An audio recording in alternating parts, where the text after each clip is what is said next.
Hello. As Marnie mentioned, my name is Nate Whitling.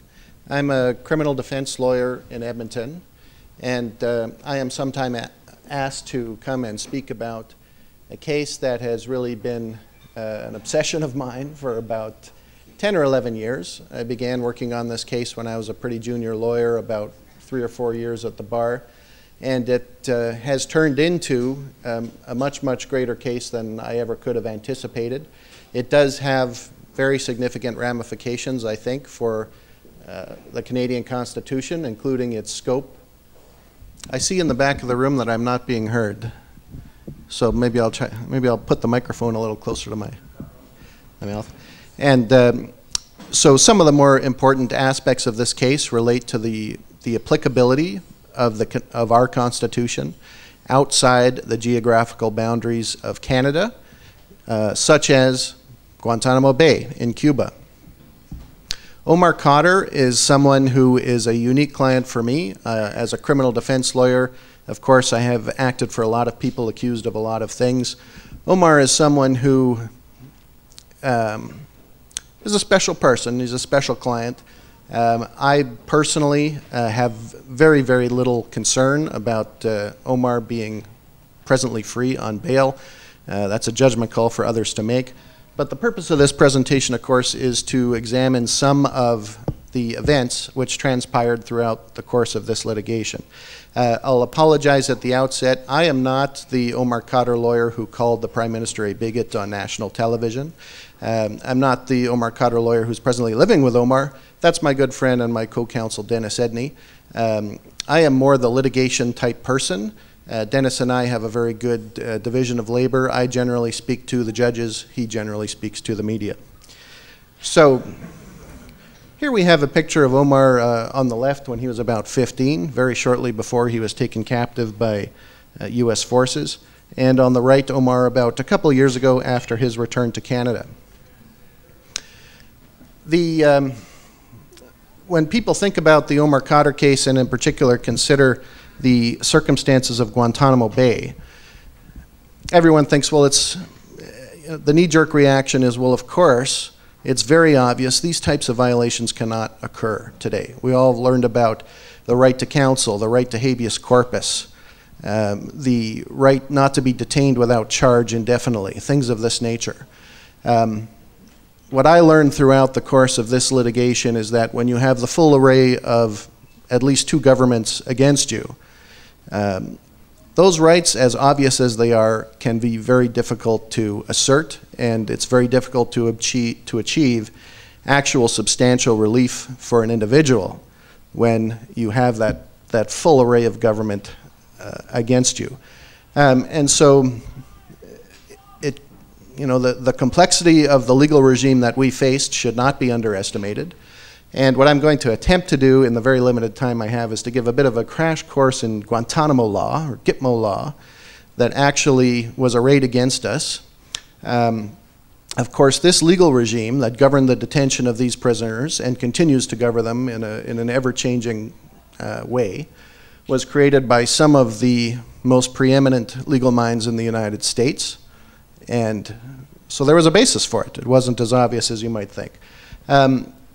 There's really two primary cases from the U.S. Supreme Court that create the basis for the detention regime in Guantanamo Bay. The first case was a case called Ex parte Currie, and it resulted from the prosecution of these 8 individuals who you see on this slide. These individuals were some Nazi agents who were sent prior to World War II to land on Long Island in New York. And the orders were to go into the United States and to blow up factories and generally create mayhem throughout the United States. They landed in Long Island. They immediately buried their munitions, and within a couple of days they went and turned themselves into the FBI. And they said, we're a bunch of Nazi war saboteurs. It took a bit of time for the FBI to accept that they actually were who they claimed they were, but they eventually went and dug up the munitions and confirmed who they were. And so, of course, the FBI prosecuted these individuals. The difficulty for President Roosevelt and the federal government at the time was that these individuals really hadn't done much to that point. They were clearly guilty of some sort of conspiracy. The sentence that they might be, the most they could really hope to get in a real court, in a federal U.S. court, was about 2 years for conspiracy, because of course they hadn't carried out the plan. And so it was at that point that the U.S. Attorney General pointed out that there is a precedent for a type of tribunal in the United States called the Military Commission. And this was the type of prosecution that, of course, now exists and has existed throughout Omar's detention in Guantanamo Bay. This should not be a military commission. We see an example of the military commission that actually was convened to try these Nazis at the time. It should not be confused with a court-martial. A court-martial, of course, is an actual real court. It's comparable to our own court-martials here in Canada. They're comparable to a real trial. Court-martials are used to prosecute members of our own armed forces or the Americans' own armed forces. Military commissions were a form of justice, summary justice, that existed on the battlefield. And the idea was, we can't take people back to the United States and give them real trials. If they have committed war crimes, and it has to be war crimes, and we capture them on the battlefield, we can have a very, very summary trial by whoever happens to be the highest ranking officer at the time, and immediately impose a sentence, and of course, very often immediately execute the prisoner without any of the requirements of the US Constitution. And so that was the historical form of procedure that was imposed upon these individuals, and that's the commission there. And it resulted in the decision of the Supreme Court of the United States in Ex parte Currie. And the basic holding of this case, which formed the basis for Omar's prosecution in Guantanamo, is that when it comes to enemy combatants, in the sense of actual lawful combatants who meet the requirements of Article 4 of the Geneva Conventions, they have to be prosecuted according to the same procedure that each country applies to their own soldiers. So, for example, a court-martial.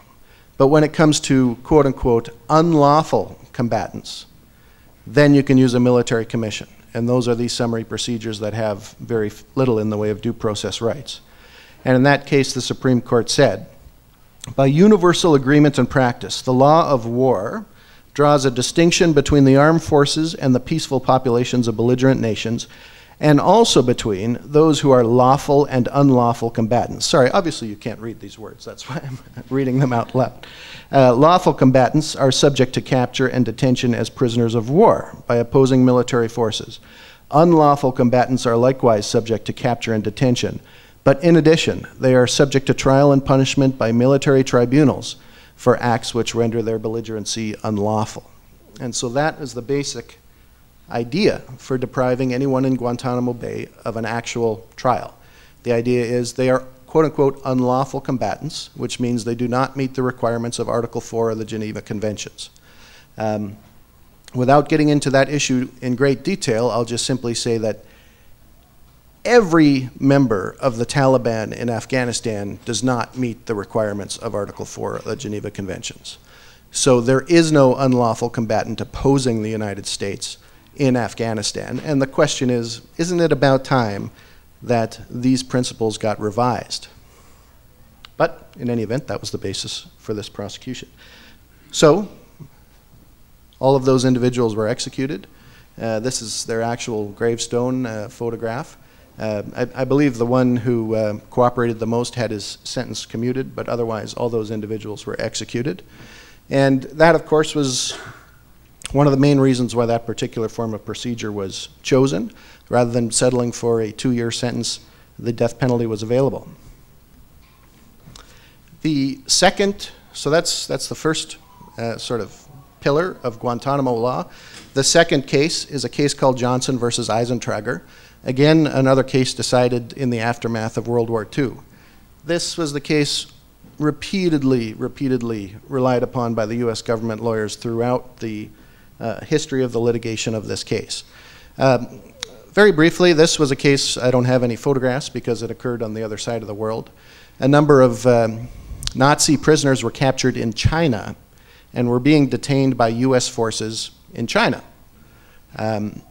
They then brought habeas corpus petitions in the domestic courts of the United States, and they argued our detention is unlawful and there should be an order directing our release from detention in China.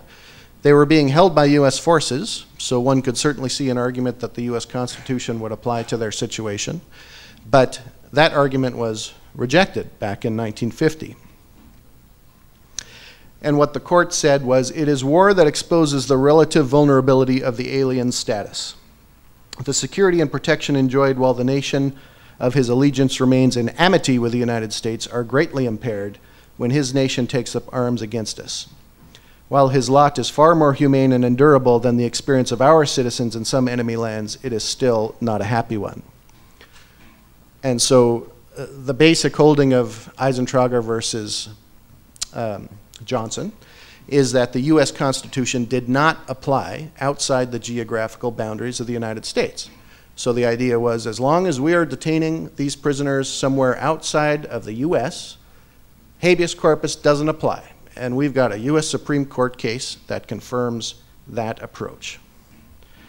So that brings us to the situation in Guantanamo Bay, Cuba. This is a copy of the lease. It's not the original copy, of course, but it's a copy of the lease that was entered into in approximately 1903 between the US and what was then the government of Cuba in the aftermath of the Spanish-American War. And of course, relations were very good at the time. And essentially what happened is the United States leased a section of Cuba, very important at the time, naval base, as a military base. And they entered into a lease. And Article 3 says, in terms of who actually controls this land, it says, while on the one hand, the United States recognizes the continuance of the ultimate sovereignty of the Republic of Cuba over the above described areas of land and water, on the other hand, the Republic of Cuba consents that during the period of the occupation by the United States of said areas under the blah, blah, blah, the United States shall exercise complete jurisdiction and control over and within the said areas. So ultimate sovereignty was retained by Cuba, ultimate sovereignty, whatever that means, but on the other hand, complete jurisdiction and control remained in the hands of the United States. This is a perpetual lease. It will last unless and until the US decides to abandon the naval station. So the situation in Guantanamo Bay, which I ended up going to about a dozen times, it's very much like visiting a US city. This is the Starbucks where we got our coffee every morning. You see there's a little Starbucks sign up. Well, I guess that's not working, but there's a Starbucks sign there. And they have churches and schools and a McDonald's, and it's just like being in the United States. It has no resemblance to Cuba whatsoever. But there is this technical reserve in the lease that says the ultimate sovereignty of this area remains with Cuba. And so the idea was Johnson versus Eisentrager holds that the writ of habeas corpus does not extend to this territory. Just a couple of other snapshots. This is the tiki bar where we would go after court. It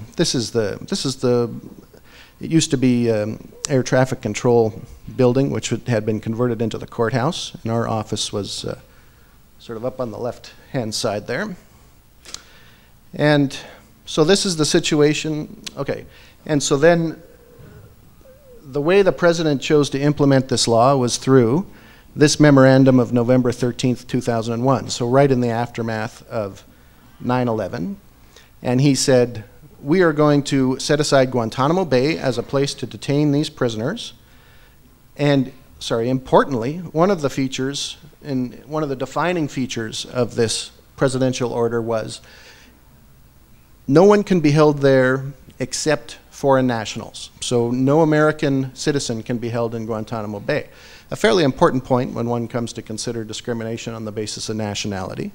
The president recognizes, of course, that the Constitution would apply to any US citizens, but as long as they're a foreign citizen, we can put them in Guantanamo, even if the foreign country is our closest neighbor and ally, Canada.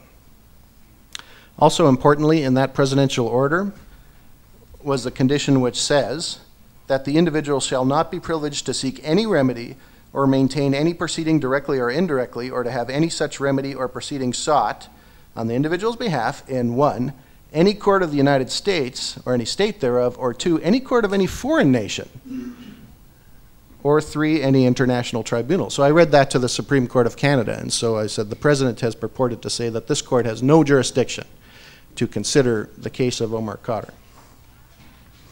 That was closely followed by another order. It was actually a memorandum from the White House dated February 7th, 2002.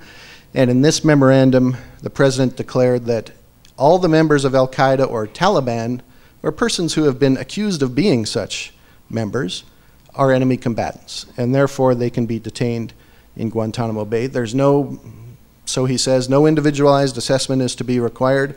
I've already determined that every single one of these individuals is an enemy combatant and an unlawful combatant, such that he can be detained in Guantanamo. So that is the regime that Omar Khadr found himself in. Omar's father, it seems, he was an individual named Ahmed Syed Khadr. The allegations, probably true, is that he was probably about number 3 in Al-Qaeda, very closely related, very closely working with Osama bin Laden and others. He one day decided to simply drop Omar off in the company of this individual whose name was, Abu Laith al-Libi. Many people assume that this was an Al-Qaeda cell. In fact, not that anything turns on this, but this was it's another terrorist organization in its own right called the Libyan Islamic Fighting Group. And Omar was put to work, working for these individuals. That's a picture of Omar on the left. Those sort of cylindrical items on the right are IEDs, or landmines. And of course, these are the types of devices that killed more Americans in Afghanistan than any other particular method of warfare. Not a war crime, by the way, but certainly a matter of very great concern to the U.S. government. And of course, that type of activity is something that the U.S. government frowned upon. And so things did not go well for Omar as a result of this activity. The injuries that you see there are actually exit wounds. He was shot in the back twice with a M4 in the context of a battle. There's no question that an American soldier was killed in that battle by a grenade. The allegation is that Omar threw the grenade. Omar has admitted to that many times.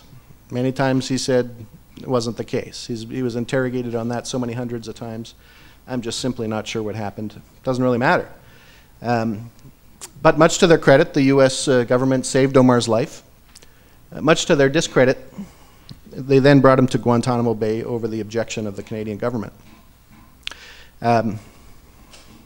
Just a couple of quick slides of Guantanamo. At one point, after we had been hired by Omar's grandparents, and of course we hadn't met him at the time because he was being held incommunicado, we learned that the Canadian government had been interrogating Omar. He of course was interrogated hundreds and hundreds of times over many, many months. He was an extremely valuable intelligence asset. He was an English-speaking, westernized individual whose father was very, very well acquainted with the people who the U.S. was most concerned about.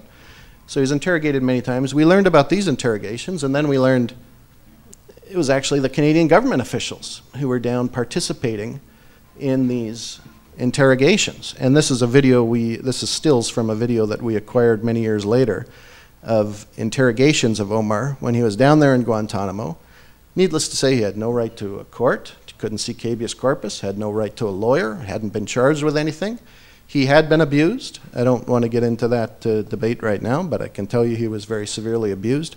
And the Canadian government went down there and decided we can take advantage of this situation and obtain a lot of intelligence that might be of use to us.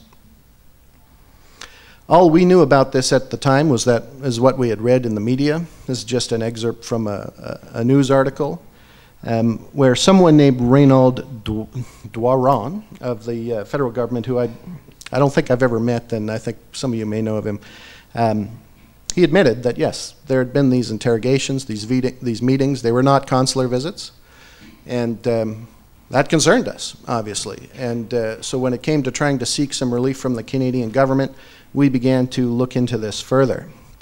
At the time, we wondered whether the charter might apply to these interviews in Guantanamo by the Canadian government. The leading case at the time was R versus Cook. It was very, very good for us. We thought it was a perfectly sensible and practical decision. And at the time, Justices Currie and Yakabuchi essentially said that the charter will apply where Canadian officials are conducting actions outside Canada under two circumstances. One, the impugned act falls within Section 32(1) of the charter, which just means that these are Canadian government officials. And number two, the application of the charter to the actions of the Canadian detectives in the US does not, in this particular case, they're speaking in more general terms, interfere with the sovereign authority of the foreign state. And so we said, this test is met, therefore the charter applied to these interrogations. And so we went to court, and we sought an injunction, and we prohibited any further. It was granted by Mr. Justice von Finkenstein of the Federal Court Trial Division, and he put a stop to those interrogations, and they ended at that point over the objection of the US government, the Canadian government. Now, sort of the main case that we were up against throughout this process, and I know I have to get to the end of this presentation fairly quickly here, was Abbasi, which is a UK case. Abbasi was a UK national who was being detained in Guantanamo. He brought an application for an order compelling the UK government to demand his return to the UK. That was dismissed on common law grounds, administrative grounds, the idea being the courts can't start ordering Canadian government officials to do certain things in the sphere of foreign relations. That's just not the court's role. The main problem that I had with this case was that I agreed with it. It only makes sense. I mean, can judges really start ordering politicians to start doing political things on the international sphere? And so that's the case we are facing. But of course, the great distinction that exists between the UK and Canada is that we have a charter. There's no charter in Canada. If we could prove a charter violation, well, maybe we could get such an order, not on the basis of the common law, but on the basis of Section 24(1), which of course is a very broadly worded remedial provision. The next significant thing that occurred was that Omar was charged suddenly. Very, very few people in Guantanamo have ever been charged. There was originally 700 people there, maybe 20 have been charged. Omar was selected, and one day we received the charge sheet, and we then concluded that we have the right to seek discovery and disclosure from the Canadian government regarding all of these interrogations. Once we have that material, we thought we could prove a charter violation. We could achieve a different result than what occurred in Abbasi. Purdy was just a case that we felt supported our position.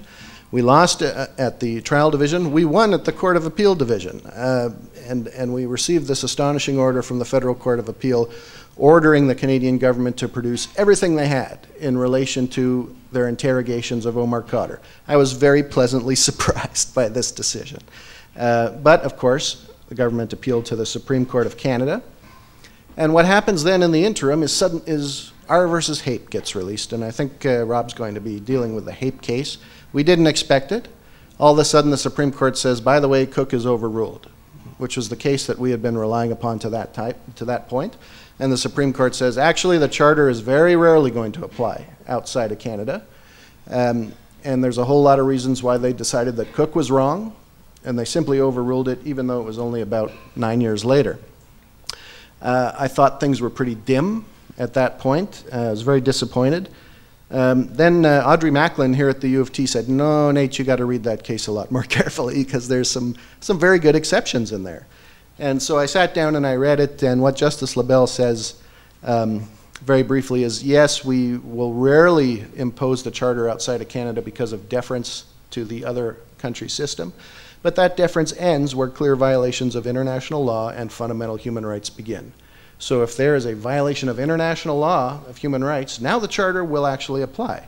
And then more astonishingly, which I just about fell off my chair when I read this, says here's an example, Abbasi, where someone was being held in Guantanamo Bay. So the charter might apply in that circumstance. So, oh my goodness, so we clearly have a very significant argument to make in the Supreme Court of Canada, which is that the circumstance in Guantanamo Bay violates international law, therefore the charter applies, which was a brand new issue. They allowed us to lead fresh evidence on appeal over the government's objection, raise a lot of new arguments.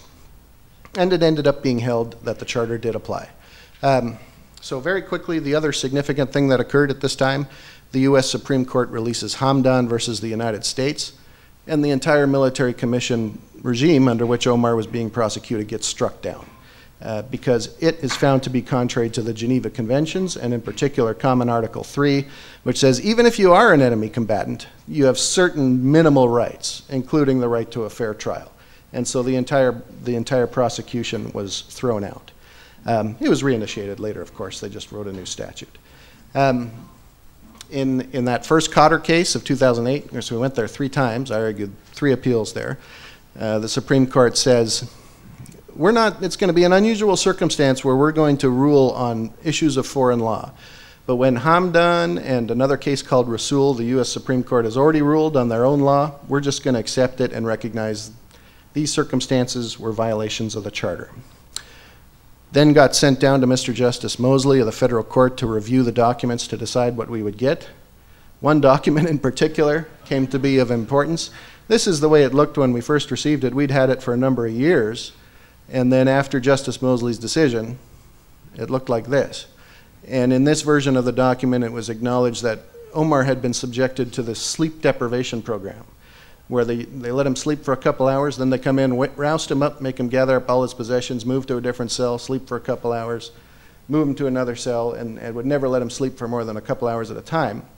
And this had all been done with a view towards the Canadian interrogation that was about to commence. So they're softening him up for this Canadian interrogation.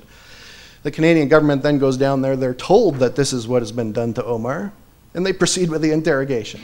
So needless to say, we now had some significant ammunition in relation to our application.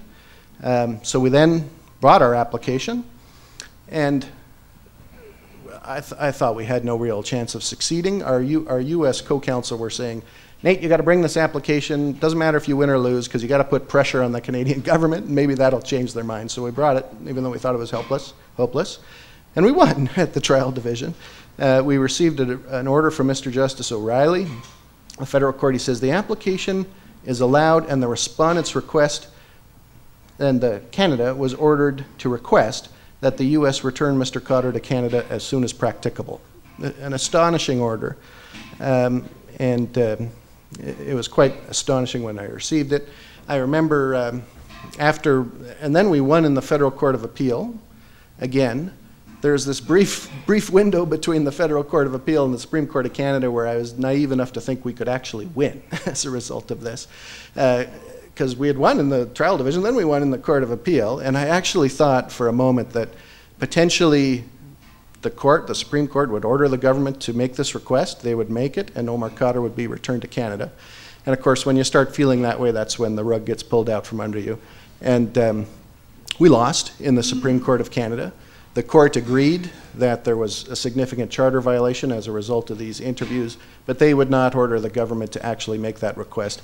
That is not the sphere of the courts. Even with the charter, they're simply not going to intrude into that sphere. And so they denied the relief that we were seeking.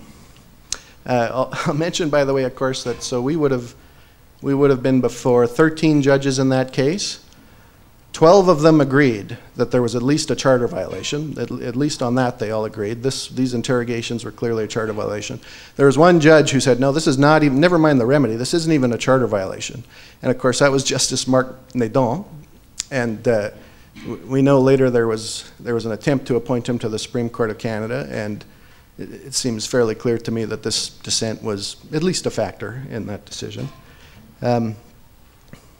I'll skip over. There were some WikiLeaks cables where they later confirmed that the US government was watching this case very, very carefully and reporting back to Washington. Here I am being referred to in a US State Department cable, which I thought was fun. So I'm out of time. This is obviously an extremely complex case. I've lost track of the number of rulings we've received in Canada and a great many in the United States. Omar's convictions are now under appeal. I fully expect they're going to be overturned, but that is yet to be determined. Many issues in Cuba, of course. I remember, for example, I received a ruling from Mr. Justice Stratus. I don't remember it too well right now, except that it was very important and that we lost. But now Omar is been released. You can see the sort of the portly figure on the right there is me taking a photograph of Omar first stepping out of custody in Edmonton. And he's now living in Edmonton with my co-counsel Dennis on the left, and he's doing very well. And his convictions remain under appeal in the United States. I guess the one thing we're thinking about right now is that his release on bail was appealed under the former government. His is one of the cases that the new government is reassessing. So they've specifically said to the Court of Appeal, we want a time extension because the new government is going to assess whether or not to proceed with their appeal. We know the new government, dropped the Niqab case like a hot potato, for example. There's a number of other cases they're considering. Ours is still in the hopper. It's not clear whether they're going to continue to try to fight us regarding Omar's release. Our hope is that they will drop their appeal, but that remains to be seen. And those are all my submissions in relation to this presentation. I'll turn the floor over to Robert. While I'm getting my slides up, I just want to remark that for me, it is an honor to appear on this panel with Nate Whitling, who has been representing a client who the federal government for years has actually hated personally. How many of you lawyers have been out there representing clients who the federal government actually hates?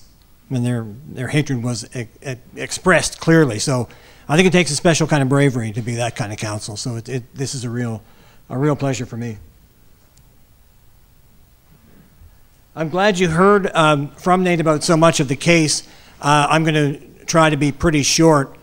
I just want to hit a few points of constitutional law that this case raises, and just do it in the form of some questions, and try to provide something in the way of sensible answers, or if not sensible answers, at least very opinionated answers. And I hope that maybe we'll have a discussion after, and you can tell me what you think. These Khadr cases fall into this run of cases that Nate alluded to, beginning back in the 90s. And the question, the constitutional law question is, does the Charter of Rights and Freedoms apply outside Canada? And in what circumstances? And the Supreme Court, right from the beginning of the road in the mid-90s, had been suggesting that it probably would, that there would be such circumstances. But HAPE sort of changed all of that. So we'll talk a bit about that as we go. So the first question I want to ask and answer is this one. When can the Charter apply extraterritorially? In what circumstances? Now, in HAPE, HAPE was a case where Mr. HAPE, Richard HAPE, was living part-time in Turks and Caicos, was laundering money down there, and there was a cooperative investigation between the Canadian police and the local police in Turks and Caicos. When he was tried back in Canada, he tried to have some of the evidence that was gathered in Turks and Caicos excluded, on the basis that it was wildly inconsistent with some of his Section 8 rights. And under Cook, they probably would have won. But HAPE ended up being a total reversal of the waters. And without going into too much detail, HAPE, the majority in HAPE, led by Mr. Justice LaBelle, said the Charter cannot apply to Canadian officials extraterritorially when they are abroad. That's the starting point, because to do so would breach the sovereignty of the foreign state where they were operating, unless the foreign state has given permission. Or, and this was the exception that they picked up on in Khadr, if the activities of the state officials engaged Canada's international human rights obligations in particular, or amounted to breaches of international law. So that was a good result for Omar, clearly, as you heard. But lurking in here are some profound methodological problems with what's happened. In principle, it's working in the sense that Canadian officials abroad got caught up in human rights violations, and the Supreme Court provided a remedy, provided a Charter remedy. But it's good to look at the details, where the devil always is. The Supreme Court said in HAPE that international law says that Canadian courts scrutinizing the actions of Canadian officials, and in that case, towards evidence that was going to be led in a Canadian court, could not do that, could not scrutinize the actions of those state officials for compliance with the domestic human rights law. So, respectfully, international law does not say that, to put it in short form. There is, in fact, a compelling argument that international law requires our courts to scrutinize the actions of state officials when they are abroad. But at the very least, it's permissible for them to do so. It's not going to look like charter analysis of things that happen purely domestically. Right? The courts would have to take account of the foreign state's sovereignty. They would have to take account of the fact that the foreign state's law applies at all times. But that's different from saying that the starting presumption is that international law forbids it. And then the Khadr piece of it is, of course, well, there's an exception. If our international human rights law obligations are engaged, then the charter applies at that point. And I see two problems with that. First of all, the charter is our international human rights law obligations. It's how they show up in our law. So, you know, they don't just float around like satellites and suddenly become invoked. That's how our obligations, in particular under the International Covenant on Civil and Political Rights, are implemented in Canadian law by way of the charter. So I'm not sure how you make that separation. And I'm really not sure how you make that separation if you're the Justice Canada lawyer who has the misfortune to be advising departments about their offshore activities.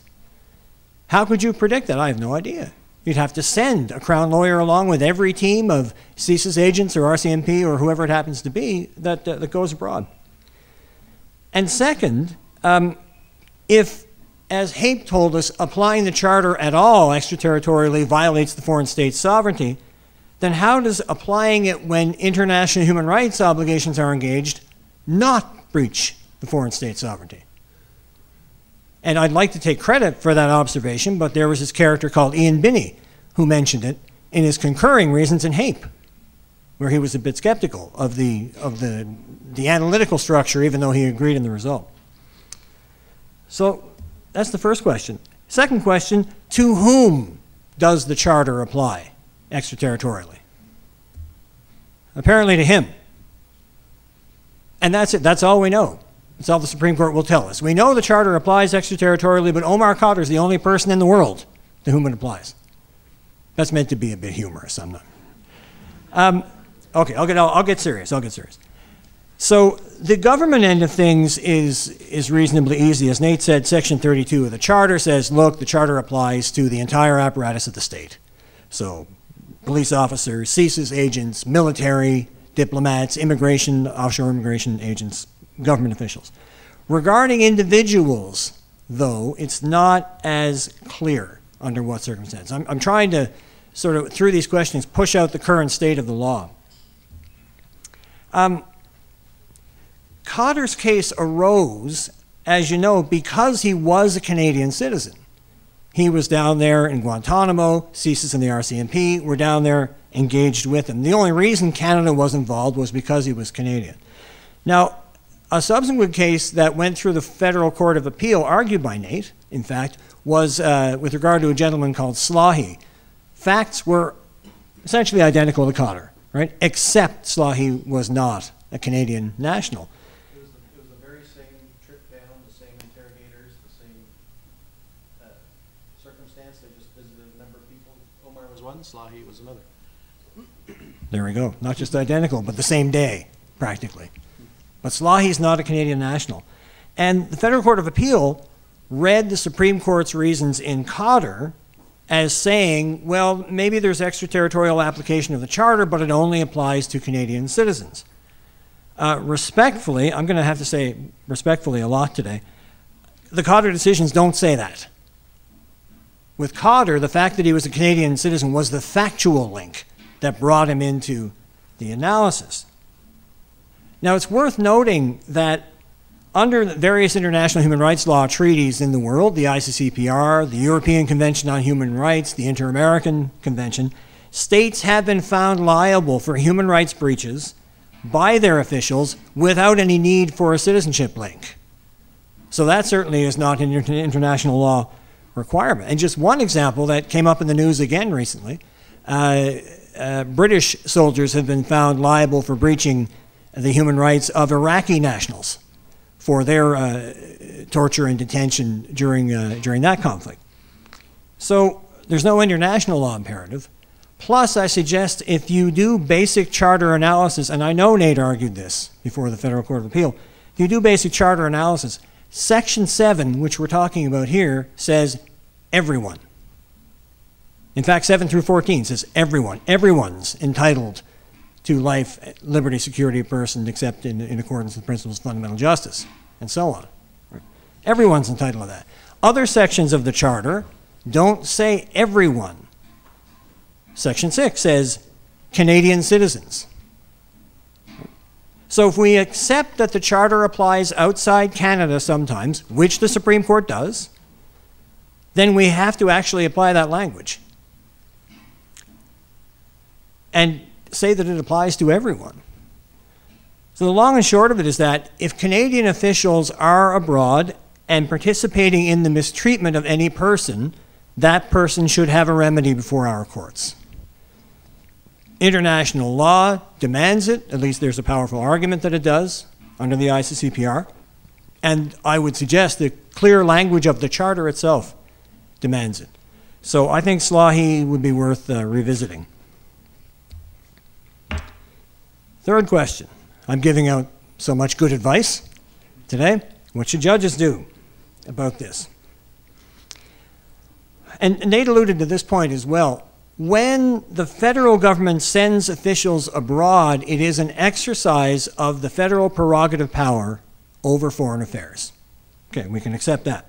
And the common law tradition in these kinds of matters is that the courts are meant to be very deferential to the federal executive and reluctant to interfere with what they do.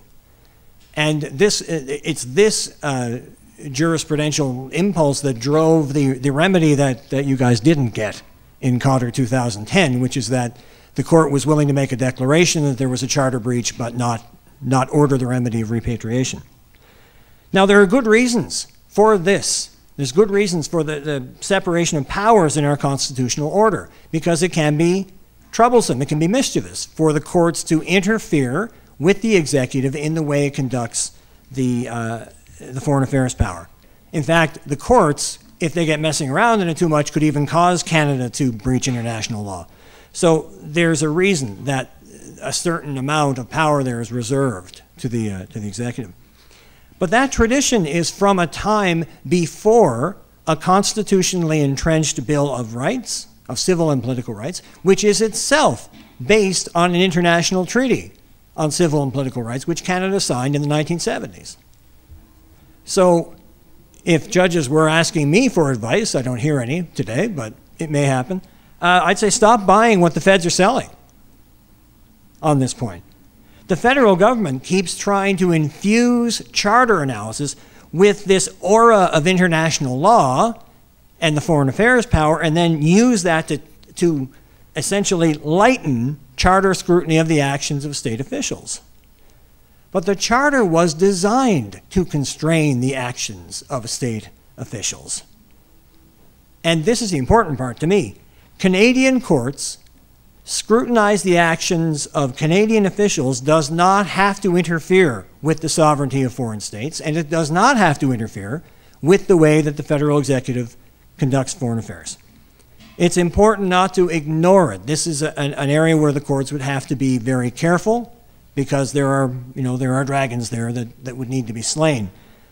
But if the international law aspects of it are managed properly, then the courts can go on being the guardians of the Constitution in these cases. So that's my free advice. And that pushes me on to this question. In this country, when will we take international law seriously?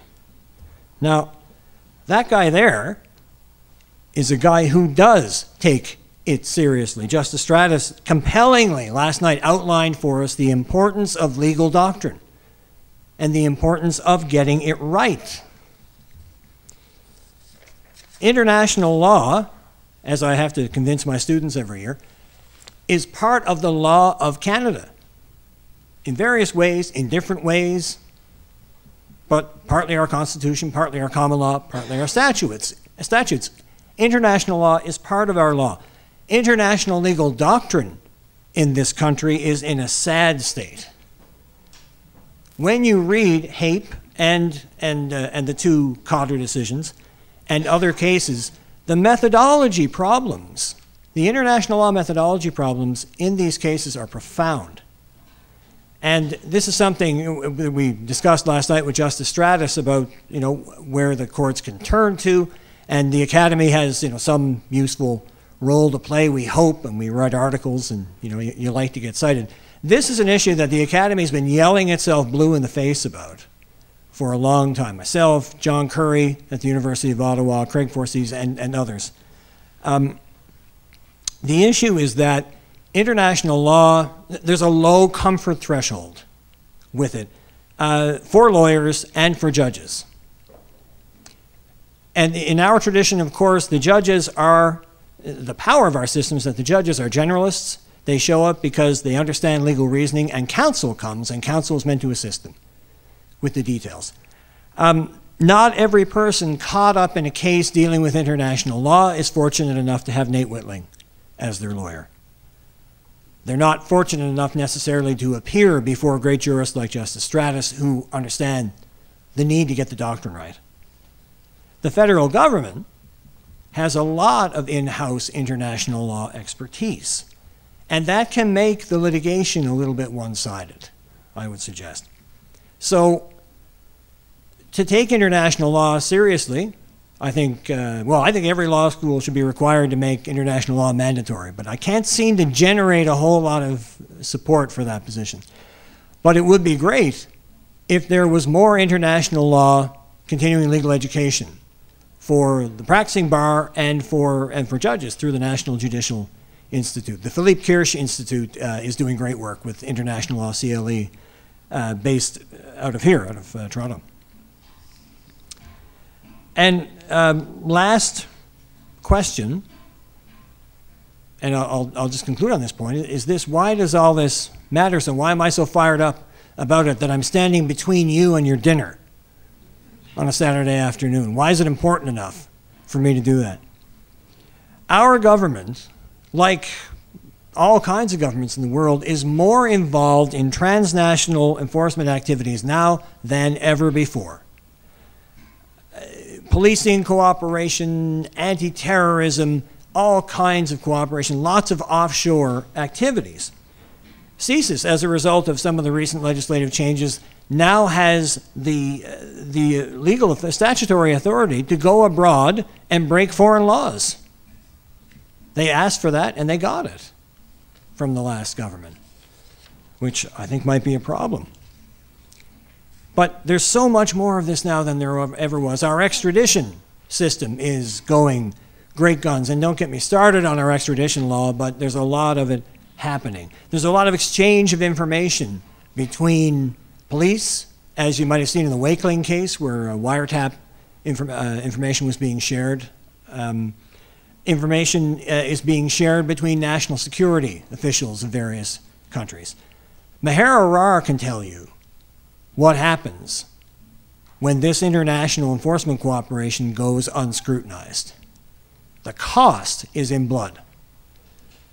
And this is the danger, I would suggest, that government activity of this kind will go unscrutinized or be too lightly scrutinized because the government has created a culture of deference in the case law for foreign affairs that's unnecessary, that's not tempered the way it might be, or because we can't wrestle the international law aspects of it successfully enough. So that's the point I would leave you on. I think Nate's case is emblematic of the fact that we have to fix this. The rule of law demands it, so I think that's why it matters. Thank you very much.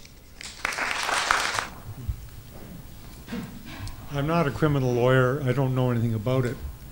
But is there one point of concern entered my mind, Rob, when you were speaking, and it is this.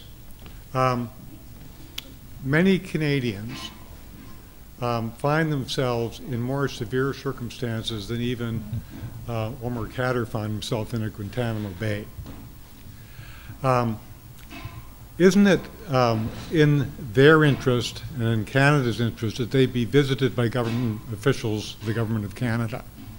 They may be consular officials, they may be investigators. And some of these people may have suffered very, very rigorous treatment, abusive treatment. If we make the particular conduct of these officials subject to charter and charter challenges and Section 24 remedies, isn't the natural bureaucratic response to be, say, well, let's not go see them, let them stew in their own Egyptian or Syrian or whatever juice? And therefore, it may be more prejudicial to Canadians abroad to have the charter scrutiny and its implications and the bureaucratic problems for the individuals involved than not to have it. That's just one thought that went through my mind. Yeah, no, it's a reasonable and a practical thought. And I think when you're talking about consular visits in particular and the helping aspect, the threshold for complicity in a human rights abuse seems to me would be high enough that, practically speaking, we wouldn't have to worry that diplomats were going to get caught up factually in bad activities. But it certainly, yeah, it would require a lot of detailed foreplanning about what we do, when we do it, and what the conditions are. Yeah. I'll just say that when we first started the litigation regarding Omar, one of the proceedings we commenced was to compel the Canadian government to give him consular access. And so we very much wanted that to happen. And then we obtained an injunction to prevent the interviews, and the consular people came to us and said, well, we appear to be enjoined from providing these services to him. And we readily agreed and said, please do. Because, you know, there were some very good people from the Department of Foreign Affairs, which had nothing to do with CSIS. And they went down there and were of great benefit to Omar, and we were very, very supportive of that. And there was a condition that they have to provide us with all their notes, and maybe that's what kept them in line. But it was a very different situation from interrogations, and we didn't have any concerns about his charter rights being violated. You'll correct me if I'm wrong, but my understanding is that at least one of the charges against Omar Khadr was murder in violation of the laws of war, which was a crime that did not exist when he actually committed the acts that he allegedly committed in Afghanistan. First of all, I don't understand how he could have been charged retroactively under criminal law if there was anything resembling the semblance of the rule of law under his proceedings. And second of all, I don't understand under what remotely plausible legal theory it could have been lawful for the American soldiers to fire at him, but not for him to return fire. If he is a lawful combatant, then he is entitled to the combatant's privilege. If he is not a lawful combatant, then no one has the right to shoot at anyone. Yeah. I mean, that's, it would take me about an hour to fully explain this issue. This is the issue that's sort of the central issue in his appeals that are ongoing down in the U.S. And the point, of course, is that these were not war crimes at the time that they were committed. And military commission's jurisdiction is strictly limited to war crimes. So this can't be a domestic crime. You have to prove that this was a war crime at the time. Now, you're not quite accurate in that. I mean, murder in violation of the law of war, in a sense, it did exist at the time, because there's certain forms of killing that were prohibited by the law of war, such as using using blinding lasers or poisonous gas or firing on a white flag or killing prisoners or things of that nature. But clearly, it was not a war crime to throw a grenade and kill a soldier, because that happens all the time. So the offense, in a sense, existed. The offense as specified in the charge sheet did not exist. And I think all I can say is that's the issue that's going on in the U.S., and it's going to take a very long time to decide.